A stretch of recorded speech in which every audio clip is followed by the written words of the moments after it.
Ļoti labs jautājums izstāstīšu. Ar ko tad atšķirās tranzītais Saturns no natālā Saturna? Natālais, viss, kas ir natālajā kartē, tas ir tavs horoskops, tavējā dzimšanas karte. Tas ir uzņēmums, debesu uzņēmums tajā mirklī, laikā, sekundē, vietā, kur tu piedzimi, nofočētas tika debesis, un tu redzi, kur kas atradās, kā miedarbojās planētas un viss cits norādes kartē. Un tad jau planētas neapstājās, bet tajā mirklī tika nofočētas debesis, bet planētas turpina kustēties. Viņas turpina kustēties, un viņas visu laiku miedarbojas ar tavu kartu, un tāpēc ir karte, tranzīta, kā mēs skatāmies, ir tava fočētā karte, piemēram, un tad tranzīts turpina tās planētas griezties. Tāpēc Saturns, piemēram, bija šis, vai ne? Un tad viņš turpina griezties un aiziet prom no tā punkta, kur bija natālais Saturns, un, piemēram, nostājas pretējā pusē. Riņķis ir astroloģiskā karta, izstāsta kā riņķis, vai ne? Nostājas pretējā pusē, izveido opozīciju ar tavējo natālo Saturnu. Tas notiek ap 15 gadiem, 14,5–15 gadiem. Un pirmo reizi, un pēc tam ik pēc, vai ne? 29, 30 gadiem apmēram. Viņš ir opozīcijā.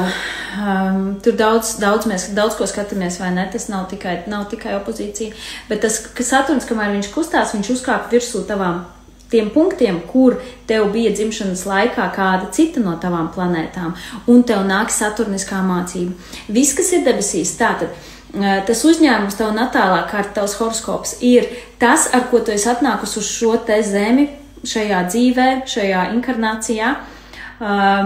Tā ir tava būtība, un pēc tam viss kustās un miedarbojas, un tev nāk mācību stundas. Un to astrologs redz, bet tā nav pareģošana. Mēs neredzam konkrēti, kas ar tevīm notiks. Mēs zinām, ka kaut kas pēc Saturna principiem notiks. Tāpēc atceramies, un ir vēl vecie astrologi, kur uzskata, ka viņi var pareģot. Mēs nevaram pareģot. Nē, mēs nezinām nākotni, bet mēs zinām, kādas būs mācību stundas, kāda stila, kādas sajūtas, bet vienādas sajūtas var nākt no dažādiem notikumiem. Vēl kā to visu var redzēt, ka mums ir dievišķi iedota līdzi un tāda dievišķā pamācība, kas tu esi, kādas tev raksturiezīmes, kādas tev iekšējās problēmas, limitācijas, tas tavs horoskops, tava dzimšanas kārta. Un pēc tam, caur ko tu sevi vari sakārtot, uzlabot, tā ir pamācība, viss. Gan tā tavējā horoskopa karta, natālā karta, gan tranzīti visu, un ir vēl cita prognozēšana, solārs vai ne, viss kaut kas, tā ir pamācība, dieva